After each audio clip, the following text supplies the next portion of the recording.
되고 있는 거 맞죠? 되고 있어요? 네.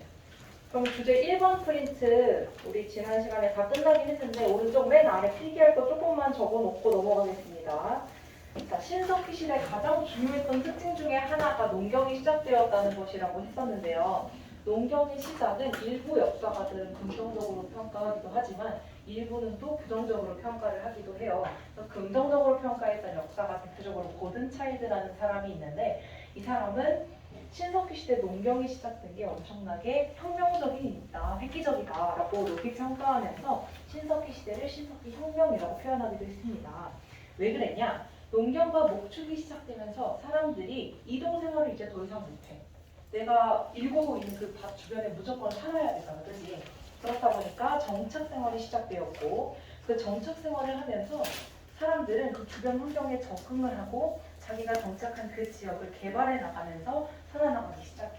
그래서 점차 기술 문화나 생활 양식이 진보하게 되었다라고 평가를 하는 게 고든차일드고 반면 제레드 다이아몬드나 유발 하라리 같은 사람은 신석기 시대 농경이 시작된 게 역사상 최악의 실수다라고 혹평을 했어. 자, 왜 그랬냐? 농업이 시작되면서 인류는 자유가 사라졌고 가혹한 노동에 시달렸대. 우리가 농부의 삶을 생각해보면 아침 일찍 해가 뜨기 전에 일어나서 밭에 가서 일을 열심히 하다가 해가 질 때쯤 돌아오죠. 매일매일 그러한 삶을 반복을 하고 심지어 1년 365일 쉬는 날도 거의 없어. 봄에는 씨를 뿌려야 되고 여름에는 잡초도 뽑아줘야 되고 가을에는 수확을 이렇게 해야 되고 겨울에는 재정비를 위해 밭을 잘 관리해야 돼.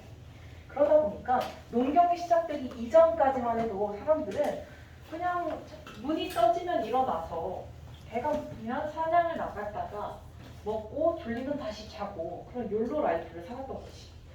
근데 농경이 시작되면서 인류가 자기 스스로 매일 몇 시간 이상 노동을 얼마만큼 해야 된다는 각박한 삶을 스스로 만들어갔다. 그래서 농업이 시작됐기 때문에 자유도 그만큼 줄어들었고 노동은 그만큼 증가했다라고 평가하는 것이고 농업이 발달하면 발달할수록 생산물이 점점 늘어났겠지. 그러니까 배부르게 먹고도 충분히 남는 그런 잉여 생산물이 나중에는 생겨났을 거야. 그래서 그 잉여 생산물이 많은 자와 잉여 생산물조차 없는 먹고 살기도 힘든 자, 그들 사이의 사회적인 격차, 불평등 이런 것들이 나중에 발생을 하게 되면서 결국 사람들 사이에 평등 사회가 깨지고 불평등, 즉 계급이 발생하기 시작한 건 농업 때문일 것이다 라고 지적하는 게 이들의 주장입니다. 다 작성하셨을까요? 찍을 사람들은 찍으시고 넘어가겠습니다. 자, 이제 넘어가서 주제 2번 초기국가의 형성을 좀 볼게요. 초기국가의 형성.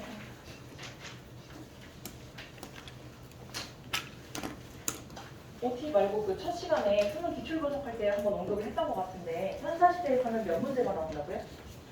수능에서? 한 문제. 구석기, 신석기, 청동기 중에 번갈아 가면서 한 문제가 나온다고 했어. 그러니까 지난 시간에 배운 거와 이번 시간에 배운 청동기 여기까지 묶어서 한번 이제 비교하면서 암기를 해주시면 더 좋을 것 같고 어떠한 키워드, 어떠한 특징을 딱 제시를 하더라도 무슨 시대인지 바로바로 캐치하실 수 있는 연습을 좀 하셔야 될 것 같습니다. 자, 청동기 시대부터 보겠습니다. 청동기 시대는요, 만주 지역에서 조금 먼저 시작했고 그의 영향을 받아서 한반도 지역에 조금 나중에 시작됐어. 그러면 왜 이러한 시차가 발생을 했을까? 기후, 온도? 청동기가 온도에 예민할까? 왜 한반도 북부에서 먼저 청동기가 발달을 해서 제작됐을까? 보라 그 무역 같은 거 주고받기 쉬워. 주고받기 쉬워서? 중국에서 넘어와서 그렇지, 이게 정답입니다. 당시요, 지금은 좀 우리가 아니라고 생각할 수 있지만 고대 사회까지만 해도 우리나라보다 중국 지역에 있는 사람들이 훨씬 더 선진 문물을 많이 갖추고 있었고 훨씬 더 진보한 사람들이 위치했어. 문명의 탄생지이기도 했고 그러다 보니까 이 청동기 문화라는 것 자체도 우리나라에서 시작된 게 아니라 중국 지역에서 시작이 됐고 그것이 우리나라까지 넘어오면서 영향을 받게 돼요. 그러다 보니 중국과 가까운 이쪽 만주 지역에서 먼저 청동기 문화가 시작이 됐고 이것에 영향을 받아서 조금 시간이 지난 나중에 한반도 지역에서도 청동기 시대가 열리게 됩니다. 그래서 뭐 정확한 연도를 외울 필요는 없지만 살짝의 차이가 나는 이유는 중국에서 청동기가 유입됐기 때문이다 라고 이해를 하시면 됩니다. 자, 청동기 시대 당연히 청동기라는 도구를 사용했겠죠. 대표적인 청동기 유물은 비파형 동검과 거친 무늬 거울이 있습니다. 비파형 동검 어떻게 생겼을까 얘들아? 비파처럼 너무 단순한 말이지 않니? 그려봐봐. 공중에 그려봐봐. 그렇지, 뭔가 볼록볼록하게 다들 표현을 해주시는 것 같은데 비파라는 악기가 오늘날 기타랑 아마 가장 흡사하게 생긴 것 같아요. 근데 이렇게 그 비파라는 악기의 모양을 따서 이런 식으로 이렇게 생긴 게 비파형 동검이에요.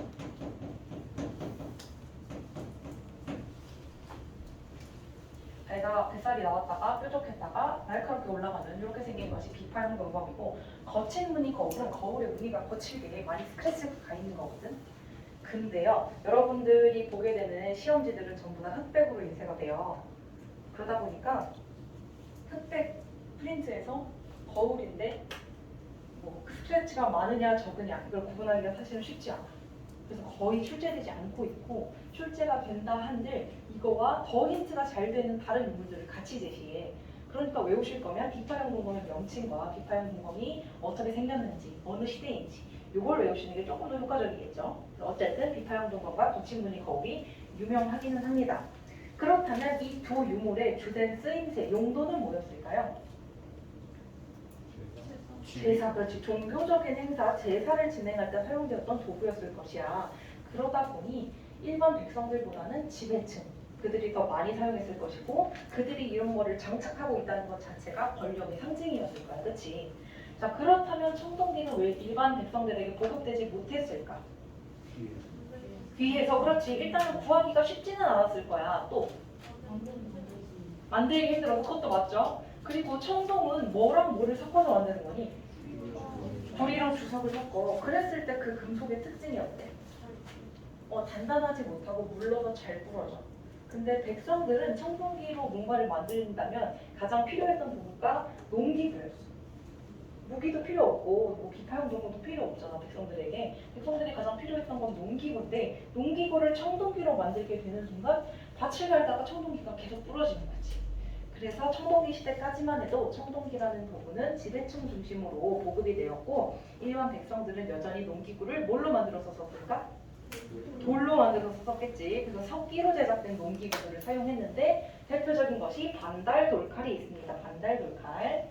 반달 돌칼 다들 어떻게 생긴지 아는 것 같던데, 이렇게 지금 얘는 좀 삼각형이긴 하지만 원래는 밑에가 이렇게 반달 모양처럼 둥글어요. 그래서 아래쪽이 날의 역할을 해주고 위에 뽕뽕 구멍이 뚫려있는 그 부분에다가 끈을 연결해서 손잡이처럼 사용을 했죠. 그래서 뭐 이삭을 대거나 등등 뭐 농사 지을 때 필요한 도구로 활용을 했던 것이 반달 돌칼입니다. 그다음 반달 돌칼 아래 보시면 민무늬 토기가 적혀있죠. 신석기 시대 때는 무슨 토기가 생겼지? 빗살 무늬 토기가 처음으로 제작되기 시작했어. 빗살이 왜 그려졌었냐 하면 실패율이 너무 높으니까 그 갈라짐이나 깨짐을 방지하고자 빗살 무늬를 넣었는데, 이제 청동기인들은 빗살을 굳이 넣지 않아도 충분히 실패율이 낮아질 만큼 토기 제작 기술이 발달을 했어. 그래서 민무늬 토기, 전혀 아무런 빗살 무늬가 새겨져 있지 않은 밋밋한 무늬의 민무늬 토기가 발달을 하기 시작을 하고요. 바로 3번에 보시면 경제활동과 관련해서 농경이 더욱더 발달했다고 써있죠. 자, 농경이 시작한 건 언제라고? 신석기 시대. 그때의 농경은 밭농사야. 초보적인 밭농사로서 조나 수수 같은 것들만 재배를 했었어. 근데 청동기 시대가 되면 농사가 더욱더 발달을 해서 밭농사뿐만 아니라 논농사까지도 이제는 짓기 시작을 합니다.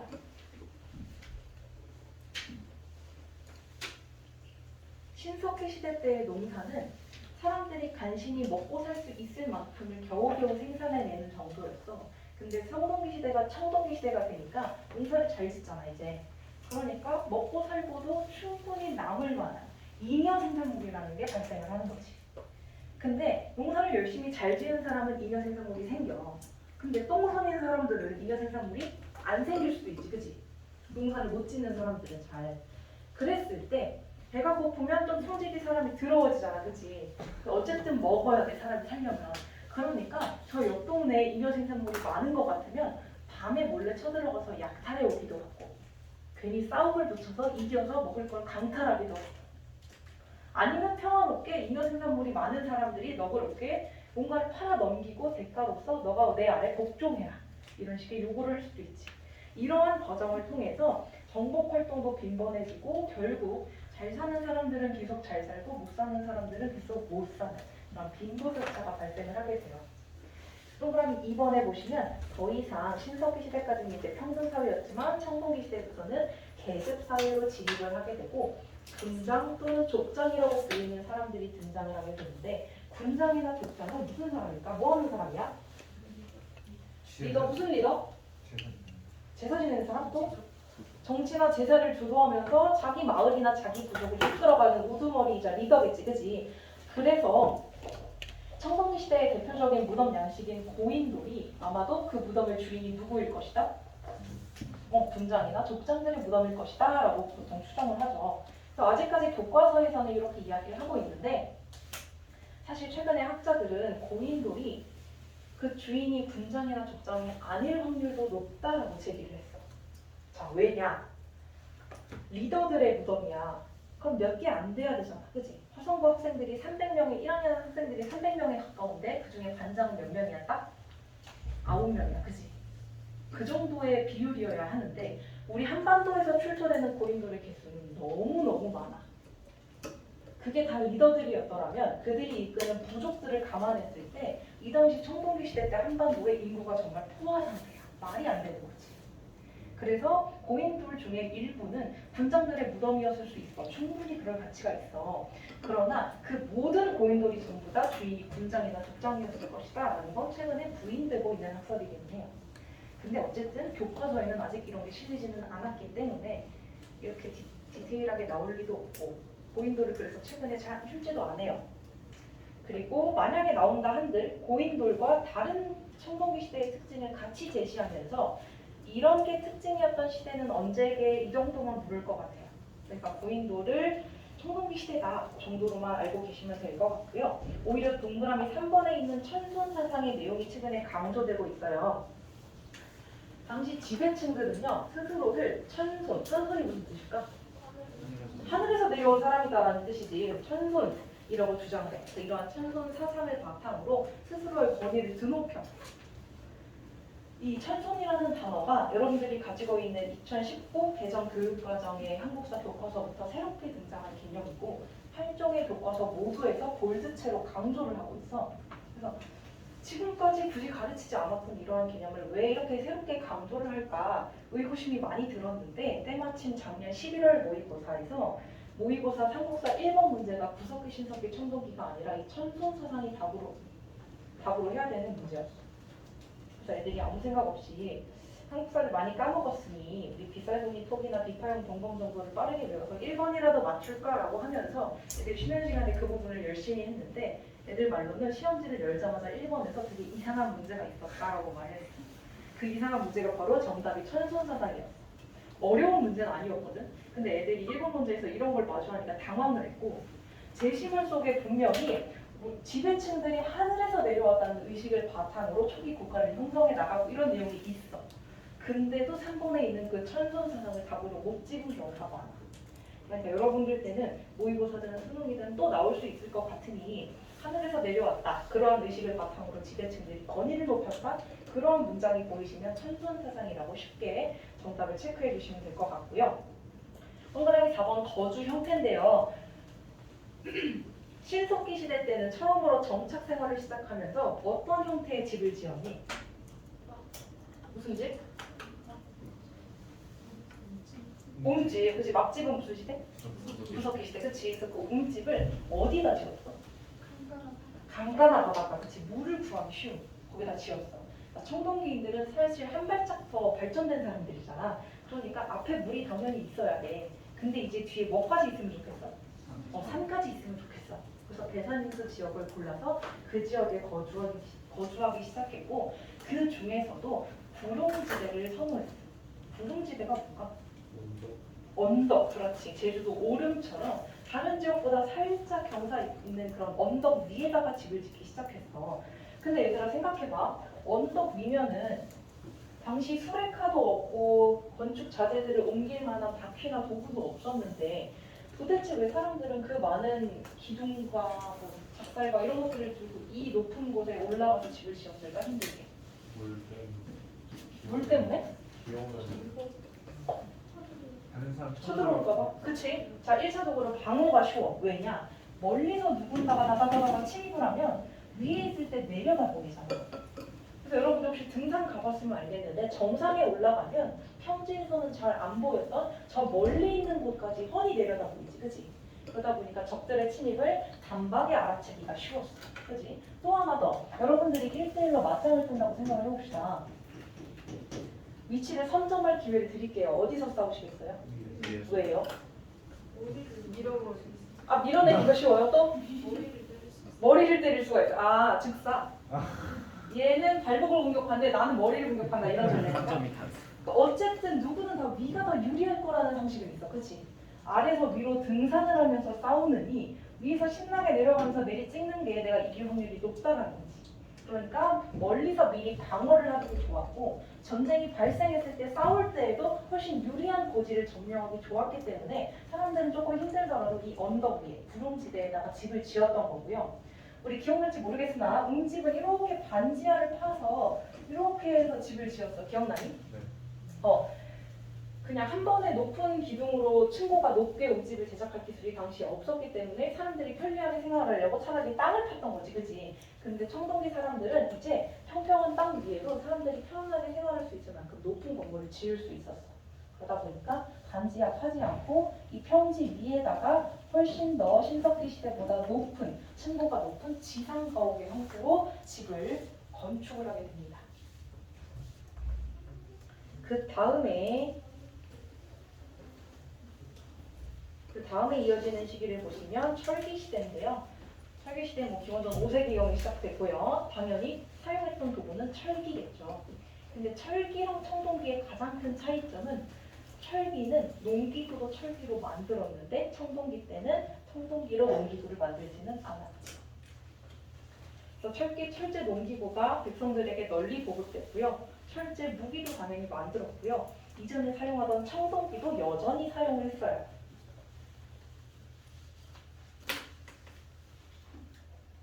청동기 대표적인 유물들이 뭐가 있냐? 세형동검, 잔무늬거울, 거푸집 이런 것들이 있어. 세형동검은 어떻게 생겼을까? 얘들아, 공중에 좀 그려줄래? 세형동검? 간을 없지. 이때 세자가 얘들아 한자를 모르겠지만 간을 세자야. 그래서 비파형동검은 뚱뚱했다 뾰족했다 좀 이렇지만 세형동검은 이렇게 얄쌍하게 이렇게 생겼어.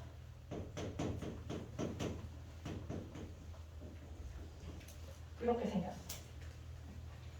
이런 청동기가 발견된 건 철기시대 때의 특징이고 잔무늬 거울은 마찬가지로 거울의 무늬가 잔잔하다 이 말인데 우리가 사실 제대로 구분하기 조금 힘들고요. 거푸집은 뭘까? 거푸집. 짜는 틀, 그치. 이런 것들 만들려면 일단 쇠를 뜨거운 물에 녹여서 쇠물로 만든 다음에 그걸 어딘가에 틀에 부어서 식혀야 되잖아, 그치. 그 붓는 틀을 거푸집이라고 해요. 이런 것들이 발견될 때는 철기시대의 특징이고 헷갈리지 말아야 될 게 비파형동검은 어느 시대? 청동기. 세형동검은? 철기. 근데 둘 다 뭘로 만들었어? 청동기. 오케이, 헷갈리지 마시고. 경제 파트 보시면요. 철제 농기구가 사용이 됐어. 백성들이 돌덩어리로 농사짓다가 철로 농사지으니까 얼마나 편하고 쉬웠겠어, 그치? 그러니까 생산력도 높아져. 그러다 보니 더 많은 잉여 생산물이 발생을 하면서 사람들이 먹고 사는 문제가 점차 해결되기 시작했어. 이거는 철기 보급의 장점이라고 할 수 있을 것 같아. 그러나 또 바로 4번의 사회의 동그라미 1번에 보시면 철제 농기구뿐만 아니라 무기도 당시 철제로 제작이 됐는데 무기가 철제로 업그레이드 되는 순간 전쟁이 증가하고 전쟁에서 피해 양상도 커지고 전쟁 규모 자체도 엄청나게 커져.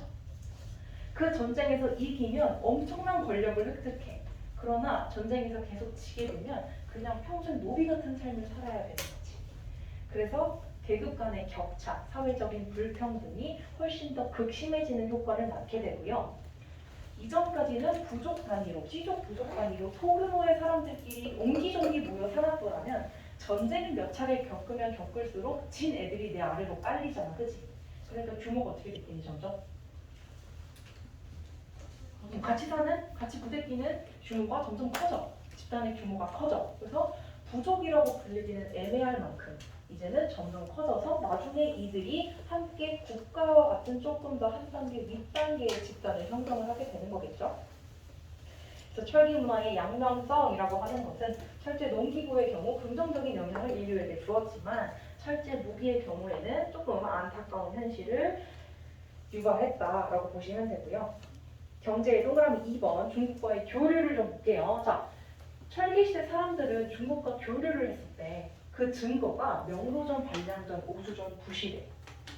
명도전, 반량전, 오수전, 붓을 보고 어떻게 중국과 한반도 지역이 교류했음을 알 수 있을까? 양쪽에서 그치, 똑같아. 똑같은 유물이 중국에서도 나오고 한반도에서도 출토가 돼. 근데 그럼 이건 어느 나라에서 만든 거냐? 중국에서 만든 거야. 그 말인즉슨 중국에서 만든 이 물건이 한반도에서 발견됐다.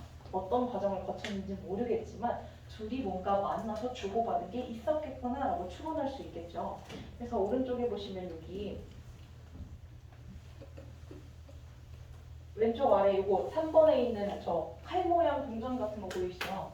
칼 모양 동전이라고 해서 명도전이라고 불렸고요. 이게 철로 제작이 되었고 당시 중국에서 제작된 건데 우리나라에서도 다량 출토되었으며 아마도 화폐가 없던 당시에 신기한 물건을 살 때 화폐 대신 이런 명도전을 이렇게 지급했을 것이다 라고 추정을 하고 있습니다.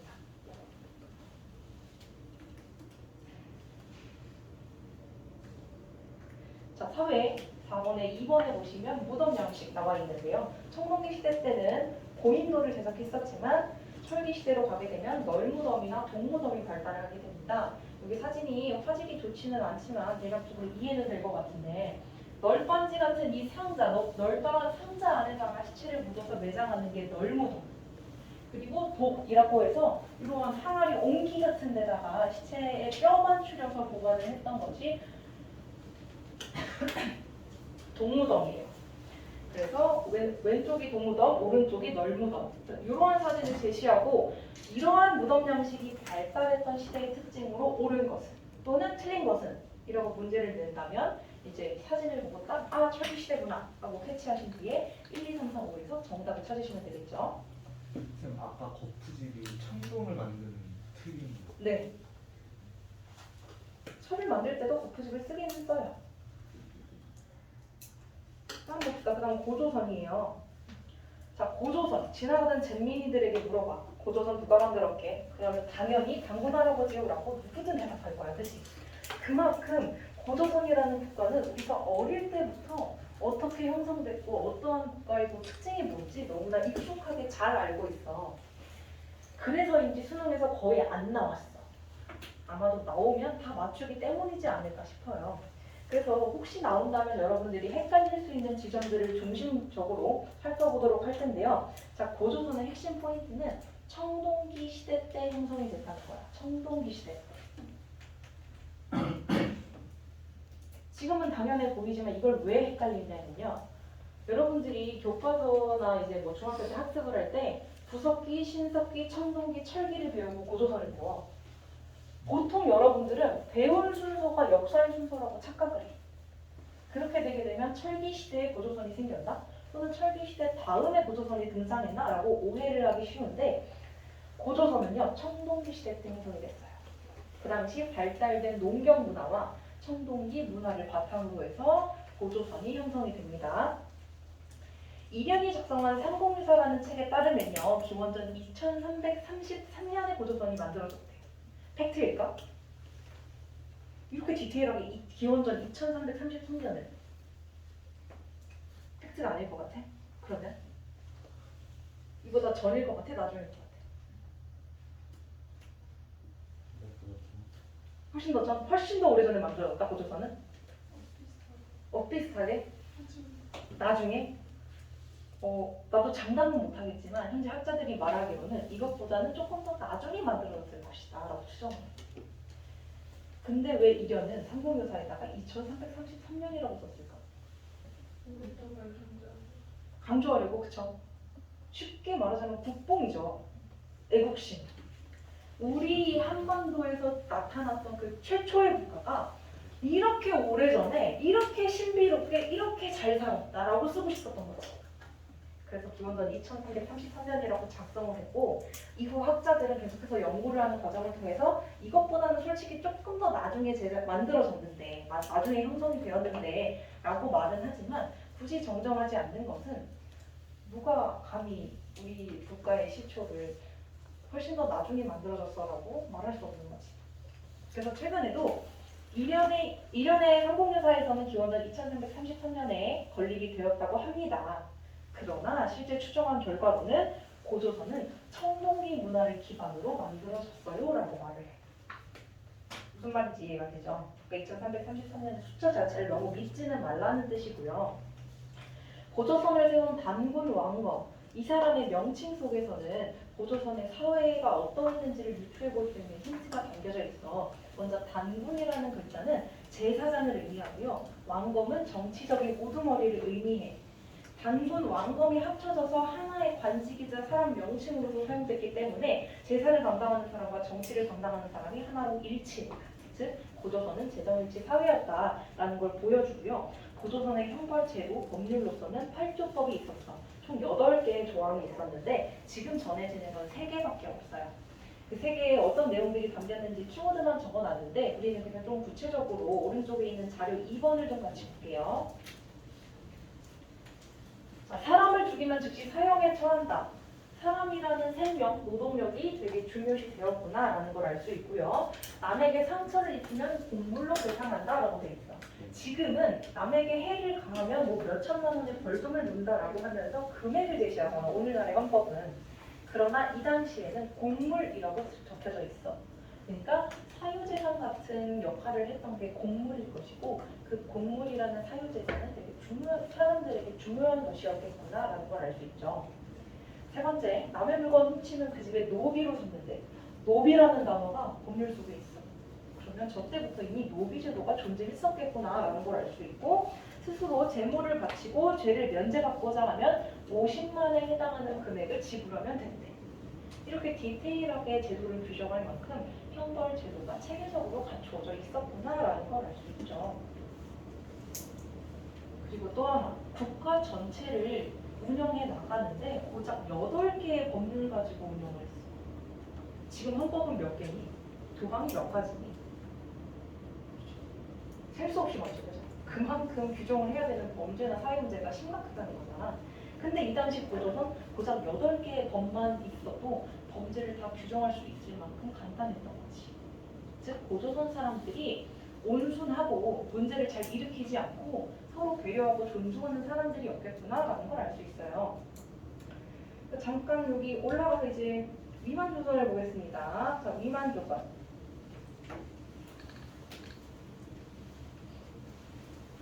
기원전 3세기 말에는요, 당시 중국이 어떤 상황이었느냐? 진나라에서 한나라로 왕조가 교체되는 혼란한 시기였어요. 이 혼란한 시기를 틈타서 중국에서 누가 넘어왔느냐? 위만이라는 사람이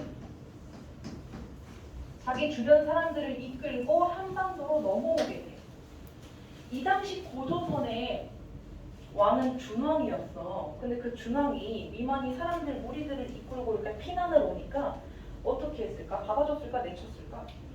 받아줬어. 불쌍하니까 받아주고 일부 조그만 땅을 떼어주면서 네가 네 사람들 데리고 온 사람들 여기 머무르면서 네가 알아서 거기 잘 다스려봐라고 자치를 좀 허용을 해줬어. 그래서 위만이랑 위만이 이끌고 왔던 무리들은 한반도 일부 지역에 조그맣게 정착을 하면서 세력을 키워나가. 그 정도에 그쳤으면 괜찮았을 텐데 위만이라는 사람이 권력이 점차 커져. 그래서 주변 지역에서도 위만을 인정하기 시작했고 위만의 힘이 점점 커지다 못해 고조선의 왕의 자리까지 찬탈을 하게 됩니다. 그래서 고조선의 왕이 위만으로 바뀌었던 그 시점부터를 우리가 고조선이 아니라 위만조선이라고 불러.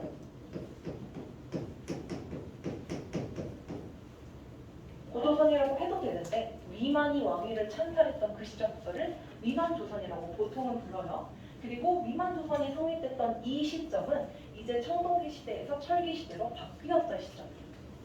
그러니까 아마 추정컨대 위만이라는 사람은 나름 세력이 강했기 때문에 여러 사람들을 이끌고 왔을 것이고 여기에 왔을 때 청동기 문화 아니고 이제 철기 문화에 빠르게 적응해서 그 철기 문화를 바탕으로 훨씬 더 힘을 키웠겠구나라고 우리가 추정을 할 수 있지.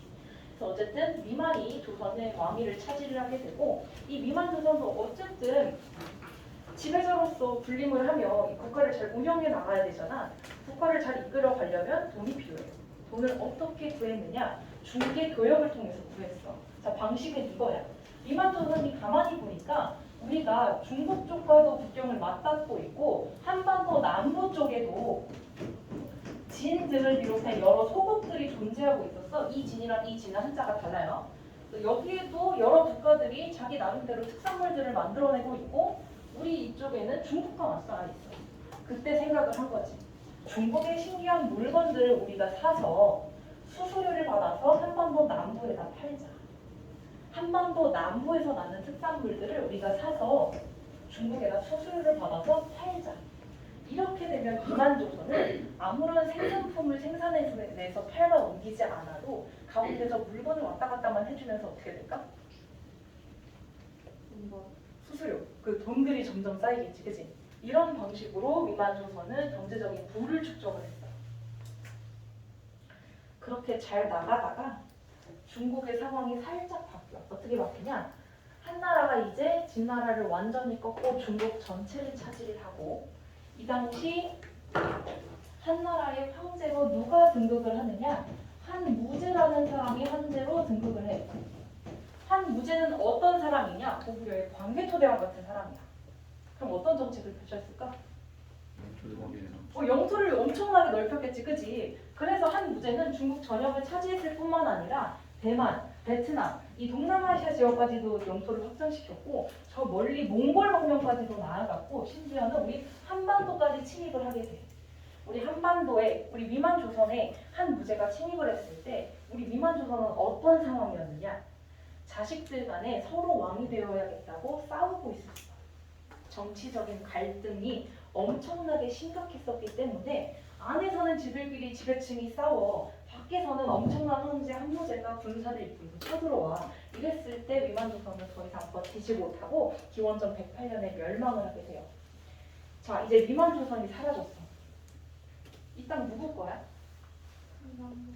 누구 거야 이제? 한나라 거지. 한나라가 쳐들어왔잖아, 그죠? 한나라가 근데 여길 직접 왕이 신경 쓰면서 다스리기에는 너무 멀어. 그래서 어떤 방식을 채택을 하냐? 이 지역에 4개의 군을 설치해서 간접적으로 관리를 보내서 지배를 하겠다. 그래서 4개의 군을 설치하는데 각각의 명칭이 남랑군, 진번군, 임금군, 현도군이야. 이 중에 나머지 3개는 위치가 확실하게 규정되지 않았는데 남랑군은 위치가 정해졌어. 밝혀졌어. 요 지역이 남랑군이야. 지금의 평양에 있는 북한 지역. 그래서 여길 비롯해서 옛 고조선 지역에 3개의 군이 더 있었을 거고 아마도 한나라는 관리를 이쪽에 파견해서 고조선의 유민들을 간접적으로 통치했을 것이다 라고 보고 있어요.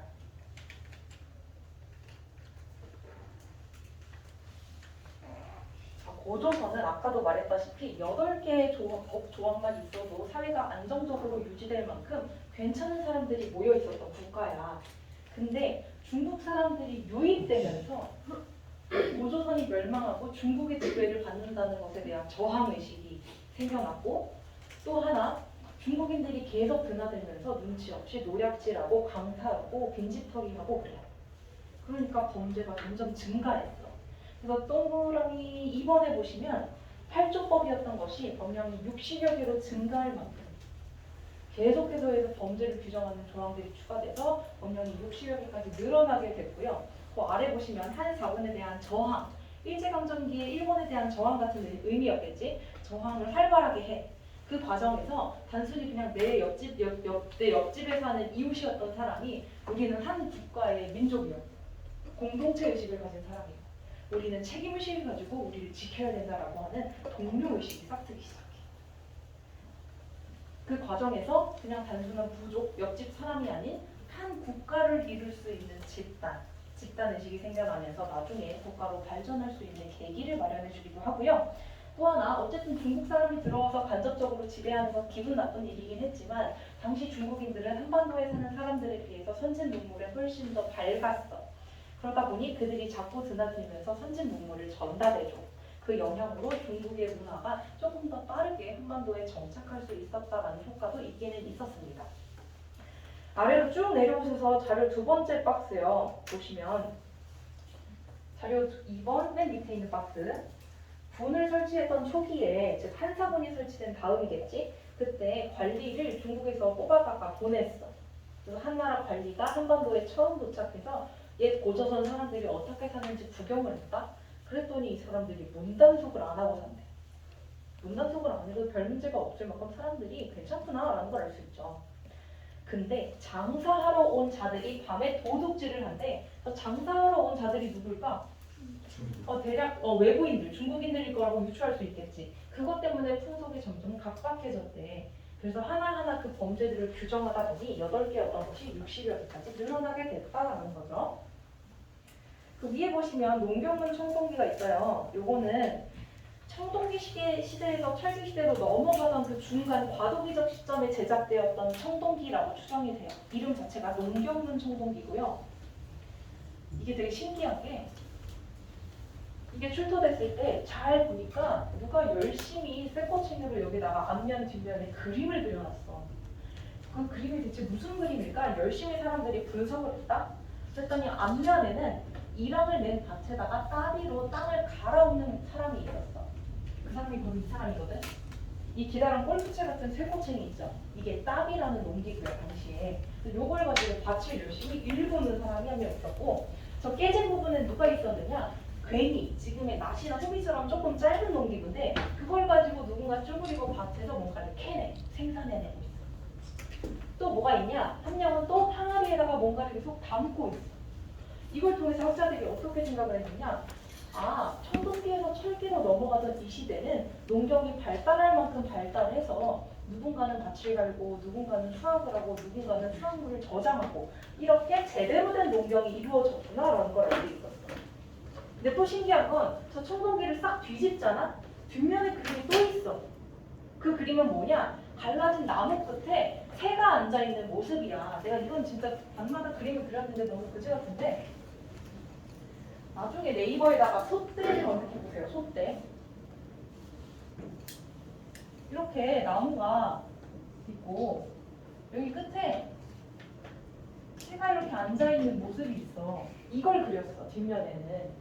이게 의미하는 바가 뭐냐면 새는 당시에 일부 사람들이 신성한 동물, 영혼이 들어있는 동물로서 숭배하던 동물이고 이 소떼 자체는 종교적인 제사나 그런 의식 행사를 진행할 때 사용되었던 상징물 같은 거야. 그러니까 뒷면에 있는 내용들은 아마도 종교 또는 제사 또는 그러한 국가 전체적인 행사에 사용되는 주술적인 의미를 담은 그림이 아닐까라고 추정을 한 거지. 그럼 앞면과 뒷면을 합쳐봐. 앞면은 농사 짓고 있고 뒤에서는 제사 의식을 지내고 있어. 이걸 합쳤을 때 학자들은 이 도구의 쓰임새를 딱 하나로 정의를 내렸어. 1년 동안 풍년이 들기를 바라는 그런 국가 종교 행사에서 이 도구를 사용을 했을 것이다. 그래서 앞면과 뒷면에 각각 어떤 그림들이 있었고 이를 통해 학자들은 아마 풍년을 비는 의식에 사용되는 도구로 추정했을 것이다 라고 말할 수 있습니다. 그리고 이따가 혹시 못 쓴 사람들 있으면 또 보여줄게요. 일단 문제 먼저 풀고 돌아옵시다. 수능 기출 자료인데요. 네모칸 안에 가 시대에 들어갈 명칭을 말씀해 주십시오. 무슨 시대일까요? 청동기 시대. 그렇죠. 농경이 발전했다. 반달돌칼, 빈부격차, 계급발생, 고인돌. 아래 반달돌칼, 고인돌 사진도 있죠. 충분히 청동기 시대라는 거 알 수 있고요. 자, 한능검 문제를 하나 갖고 왔는데요. 일단 박스 가에 들어갈 국가의 명칭은 뭘까? 고조선이야, 위만조선이야? 고조선이야. 첫째 줄 보면 위만이 지금 막 망명을 해왔잖아. 그래서 가 국가의 변방 끄트머리를 떼어준 거잖아. 그러니까 아직 위만이 왕이 되기 전이니까 고조선이지 얘들아. 그래서 고조선. 그럼 고조선에 대한 설명으로 옳은 건 몇 번? 5번 그렇죠. 8조법 얘기가 나와 있죠. 그럼 1, 2, 3, 4 아직 배우진 않았지만 상식을 한번 테스트해 볼까요? 1번 정삼위 어느 나라? 백제 그렇죠. 백제. 2번 마립간. 마립간? 마립간? 신라. 3번 사출도. 부여. 4번 진대법. 고구려. 그렇죠. 다음 시간에 다 배울 내용들이에요. 수업 여기까지 할 거고요. 여기 못 쓴 친구도 있으면 쓰시고 질문 있으면 질문하세요. 질문 없을까요? 여기까지 하겠습니다.